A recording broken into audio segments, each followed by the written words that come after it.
सरस्वती शिक्षा समिति पाली द्वारा संचालित ऑनलाइन क्लास में सभी भैया बहनों का अभिनंदन एवं स्वागत। माध्यमिक शिक्षा बोर्ड कक्षा 10वीं विषय सामाजिक विज्ञान को लेकर के हम बातचीत करेंगे।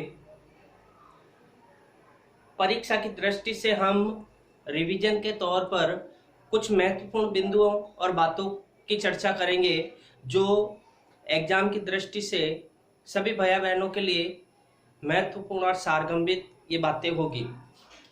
हम बात करते हैं सामाजिक विज्ञान की।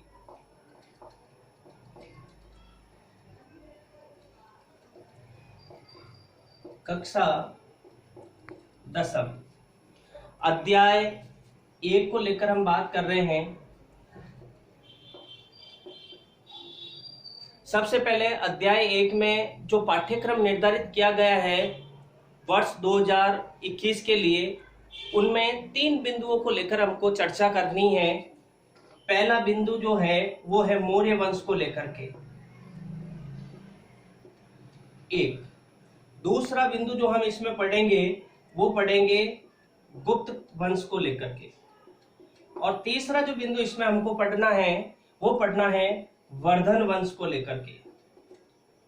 ये 3 वंश है जिसके बारे में हमको जानकारी होनी चाहिए और इन 3 बिंदुओं में से कुल 2 प्रश्न बोर्ड में पूछने की संभावना है।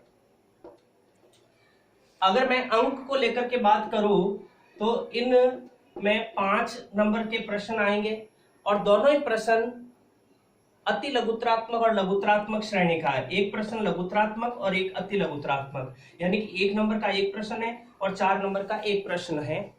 इस प्रकार का पाठ्यक्रम पूछने की पूरी संभावना है। अब अपन बात करते हैं प्रश्न को लेकर के, किस प्रकार के प्रश्न आएंगे या क्या प्रश्न आ सकते हैं। सबसे पहले हम देखते हैं मौर्य वंश को लेकर के। तो मौर्य वंश में हम क्या क्या देखेंगे। सबसे पहले स्थापना को लेकर के। स्थापना, तो मौर्य वंश की स्थापना 322 ईसा पूर्व में हुई। याद रखें ईसा पूर्व, ठीक है ना, 322 ईसा पूर्व। अब मैं इस स्थापना से पहले की कुछ बातें बता देता हूं। वो क्या क्या बातें याद रखनी है। जिस समय मौर्य वंश की स्थापना हुई भारत में, उससे पहले नंद वंश का शासक था, नंद वंश, ये याद रखना। और नंद वंश की स्थापना जो है महापद्मानंद ने की और इस वंश का जो अंतिम शासक था वो था घनानंद। इसके बारे में याद रखना। इस घनानंद को पराजित किया, हराया। वो हराने वाला था मौर्य वंश का पहला शासक चंद्रगुप्त मौर्य। इसके बारे में हमको याद रखना। पहला मौर्य वंश के प्रमुख शासक। अब इन शासकों को लेकर के हम बात करेंगे। जो हमारे सिलेबस का पहला बिंदु शुरू होता है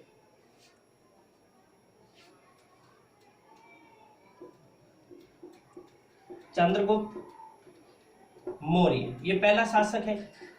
दूसरा इसमें है बिंदुसार।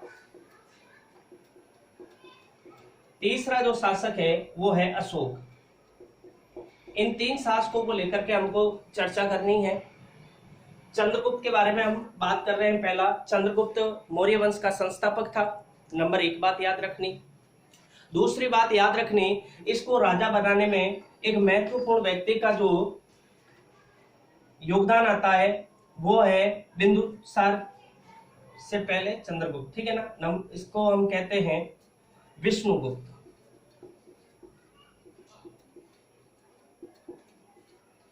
या फिर इसका नाम है चाणक्य या फिर कौटिल्य। अलग अलग बुकों में या अलग अलग पासबुकों में ये तीनों ही नाम मिलते हैं, इसलिए हम कंफ्यूज हो जाते हैं। ये तीनों नाम एक ही व्यक्ति के हैं। ये जाति से ब्राह्मण था और इसी ने चंद्रगुप्त को राजा बनाने में सहायता दी, चंद्रगुप्त को शिक्षा दीक्षा दी, चंद्रगुप्त को अस्त्र शस्त्र की विद्या दी। इसीलिए ये चंद्रगुप्त के गुरु कहलाते हैं। कई बार आता है चंद्रगुप्त के गुरु का नाम बताइए, छोटा प्रश्न पूछ ले। विष्णुगुप्त, चाणक्य या फिर कौटिल्य, तीनों में से कोई भी नाम आपको मिले वो आंसर देना है। आगे बात करते हैं नेक्स्ट चंद्रगुप्त को लेकर के, चंद्रगुप्त के समय जो जहां का ये राजा था वो स्थान था हमारा मगध। अब कई बार नक्शे में पूछ लेता है मगध, तो हमको बताना है ये बिहार में, ये स्थान वर्तमान में पड़ता है बिहार में। चंद्रगुप्त के समय में भीषण अकाल पड़ा, इसलिए चंद्रगुप्त मौर्य ने क्या करा, राजपाट अपने पुत्र को सौंप दिया बिंदुसार को, और वो दक्षिण भारत में चला गया। ठीक है, ये छोटा सा नक्शा समझने की कोशिश करें। ठीक है, ये दक्षिण भारत में एक स्थान पड़ता है मैसूर। ठीक है, मैसूर में ये चला गया और यहाँ पर अंतिम समय में इनने जो है जैन धर्म को अपनाया। तो कई बार प्रश्न पूछता है चंद्रगुप्त मौर्य का धर्म कौन सा था, तो जैन धर्म था अंतिम समय में। और अंतिम समय में इन्होंने सलेखना विधि से अपने प्राण त्याग दिए। फिर जो दूसरा शासक बना वो बना बिंदुसार। बिंदुसार के बारे में हमको दो बातें ध्यान रखनी जो अक्सर परीक्षाओं में पूछी जाती है। वो दो बातें हैं, पहले तो बिंदुसार की उपाधि, उपाधि को लेकर के याद रखें। बिंदुसार की उपाधि थी अमित्रो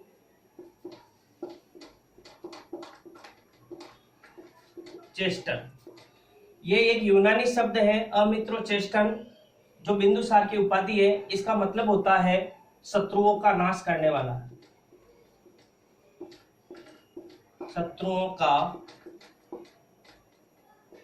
नाश करने वाला। ठीक है, दूसरी बात हमें जो याद रखनी है वो प्रमुख दो व्यक्तियों के बारे में नाम रखना है।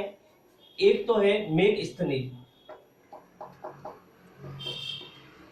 इस मेघस्थनीज की एक कृति है जिसका नाम है इंडिका। इस इंडिका के बारे में याद रखें, इससे मौर्य वंश की जानकारी मिलती है, मौर्य वंश की जानकारी मिलती है। ठीक है, ये याद रखना।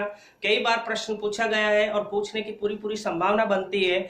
मौर्य वंश की जानकारी किन स्रोतों से मिलती है, कोई दो स्रोतों के नाम लिखें, तो वो दो स्रोत में लिखा रहा हूं। एक तो इंडिका आप लिख दें और दूसरा लिख दें अर्थशास्त्र। अर्थशास्त्र, इस अर्थशास्त्र के रचयिता है चाणक्य। ठीक है, ये दोनों बातें याद रखें। और इंडिका के रचयिता है मेघस्थनीज। ठीक है, ये दो बातें याद रखनी। तीसरा और महत्वपूर्ण राजा की बात कर रहे हैं अब हम, वो है सम्राट अशोक। तीसरा और महत्वपूर्ण राजा जो मौर्य वंश का है वो है सम्राट अशोक।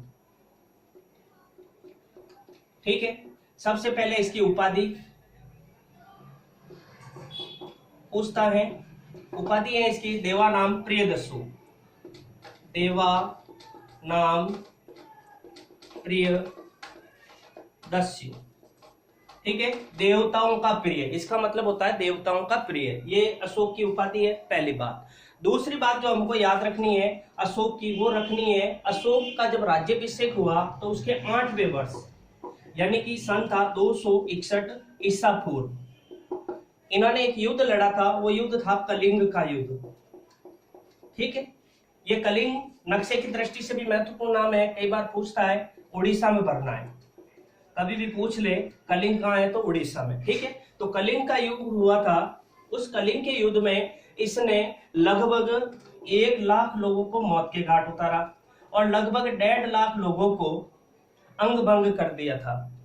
ठीक है, बाद में इसका हृदय परिवर्तन हुआ इस युद्ध को देखकर, और जो इसकी नीति थी भैरी घोष की, भैरी शब्द का मतलब होता है दुश्मन, जो भैरी घोष की नीति थी इसका त्याग कर दिया और एक नई नीति अपनाई, वो था दम। ये प्रश्न 4 नंबर का पूछने का पूरा आता है। पिछली बोर्ड की परीक्षाओं में भी यहां से ये प्रश्न बना था, अशोक का धर्म क्या है। तो ये प्रश्न थोड़ा मोस्ट बनता है और आने की संभावना है अशोक का धर्म। तो अशोक का धर्म सीधी सीधी बात रखनी है नैतिकता से। नैतिकता, अशोक का धर्म का मतलब है अशोक ने अपने विचारों में परिवर्तन लाना, ये कहलाता है अशोक का धर्म। और वो विचारों में जो परिवर्तन हुआ वो परिवर्तन हुआ था नैतिकता को लेकर के, यानी कि उसने जो युद्ध की नीति थी वो युद्ध की नीति त्याग करके एक परोपकारिता की नीति अपनाई, एक सहिष्णुता की नीति अपनाई, सभी धर्मों का आदर सम्मान करने की नीति अपनाई, माता पिता गुरु की सेवा करने की नीति अपनाई, पेड़ लगाना, धर्मशालाओं का निर्माण कराना और इसके अलावा छाएदार वृक्ष लगाना, नलकूपों का निर्माण, जलाशयों का निर्माण, इस प्रकार के अनेक धार्मिक कार्य जो है उसके द्वारा किए गए, यही कहलाता है अशोक का धर्म। तो 4 नंबर का प्रश्न आ जाए तो ये ध्यान रखना, अशोक का धर्म। इस प्रकार से हमने मौर्य काल के 3 राजाओं के बारे में हमने बातचीत की थी, चंद्रगुप्त मौर्य, बिंदुसार और अशोक। इस अध्याय का जो अंतिम प्रश्न बनता है वो प्रश्न बनता है प्रशासन को लेकर के। हम यहाँ पर बोर्ड की परीक्षा की दृष्टि से शॉर्ट समझने का प्रयास कर रहे हैं, ठीक है। प्रशासन, प्रशासन, ठीक है। प्रशासन को हम 2 भागों में लेकर पढ़ेंगे। मौर्यकालीन प्रशासन पहला था केंद्रीय और दूसरा था प्रांतीय। केंद्रीय प्रशासन में जो प्रमुख व्यक्ति है वो होता था राजा या शासक। फिर उसको सहायता देने के लिए जो व्यक्ति होते थे वो होते थे मंत्री। राजा प्रमुख होता था, राजा का अधिकार सर्वोपरि था, जो राजा ने कह दिया वो उसका कानून नियम बन जाता था। राजा को सहायता देने के लिए मंत्री होते थे, और मंत्रियों के लिए एक शब्द आया, वो याद रखना, तीर्थ। अर्थशास्त्र में मंत्रियों के लिए जो कौटिल्य ने वर्ड या शब्द इस्तेमाल किया है वो तीर्थ शब्द किया है, और उनकी संख्या बताइए 18। यहां से एक छोटा प्रश्न बन सकता है, तीर्थ का मतलब क्या है? मंत्री। तीर्थों की संख्या कितनी है? 18। 2 प्रमुख मंत्रियों का जिक्र भी हमारी किताब में आया हुआ है, उनके नाम याद रखें। एक तो संधिदाता और एक आया है समाहर्ता। ये 2 व्यक्ति हैं, ये विदेश मंत्री के समान कार्य करता है, और ये आय व्यय का बजट वगैरह जो होता है या हिसाब किताब या लेखा जोखा होता है वो देखता था मौर्य काल में, ठीक है। केंद्रीय व्यवस्था में राजा हो गए, मंत्री हो गए। अगला जो बिंदु हम केंद्रीय व्यवस्था में पढ़ेंगे या देखेंगे वो देखते हैं न्याय व्यवस्था। तीसरा बिंदु न्याय व्यवस्था। न्याय व्यवस्था, न्याय व्यवस्था को भी हमने 2 भागों में पढ़ा है, एक कंटक शोधक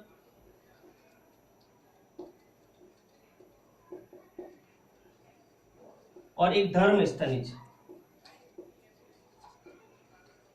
ठीक है। ये 2 प्रकार की होती है, यानी कि आज के समय में जो न्याय व्यवस्था है दीवानी और फौजदारी, वही मौर्य काल में कंटक शोधक और धर्म स्तनिज के नाम से जानी जाती है। और तीसरा बिंदु ये हो गया, और चौथा बिंदु जो हमको केंद्रीय व्यवस्था में पढ़ना है वो पढ़ना है हमको सैन्य।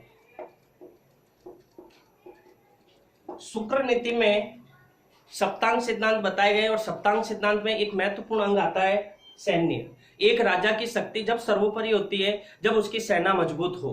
तो इसी प्रकार के जो भी शासक हुए उनके पास एक सैन्य व्यवस्था महत्वपूर्ण व्यवस्था थी। सैन्य व्यवस्था में उनको यही बताना है, कुल 5 समितियां बनी हुई थी, और 5 समितियों में 6-6 व्यक्ति हुआ करते थे। कुल मिलाकर के 30 व्यक्ति सैन्य व्यवस्था को देखते थे, पहली बात। दूसरी बात, जो सैन्य व्यवस्था में पैदल सेना थी, घुड़सवार थी, रथ थी, हस्ती सेना थी। हस्ती यानी हाथियों की सेना, घोड़े यानी घोड़े की सेना, और रथ सवार। इस प्रकार की ये 5 प्रकार की सैन्य व्यवस्था यहाँ पर प्रमुख थी।